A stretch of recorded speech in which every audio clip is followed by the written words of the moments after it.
கர்த்தர் உங்களை ஆசீர்வதிப்பார். கர்த்தர் நல்லவர்.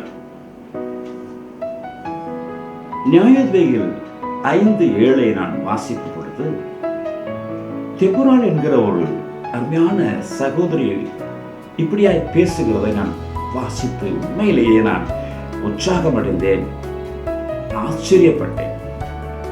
அன்றைக்கு மாத்திரமல்ல, இன்றைக்கும் அப்படி அநேக சகோதரிகள் நம்முடைய சபையில எழுப்பினால் எவ்வளவு ஆசீர்வாதமாக இருக்கும். அவர் என்ன சொல்கிறார்? நான் எழும்பும் அளவும் தாயாக எழும்பும் அளவும் என்று சொல்லுகிறார்.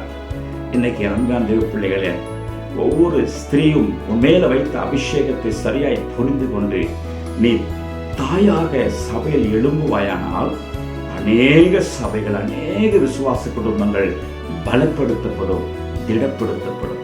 இன்னைக்கு நம்ம மேல இருக்கிற அபிஷேகத்தை புரிஞ்சுக்கணும், நம்ம இருக்கிற அழைப்பை புரிந்து கொள்ள வேண்டும். தெபொராள் மாத்திரமல்ல, இன்னைக்கு திருச்சபையில் இருக்கிற அநேக சகோதரர்கள், குடும்ப தலைவர்களுக்கு நான் ஒரு அழைப்பை கொடுக்கிறேன்.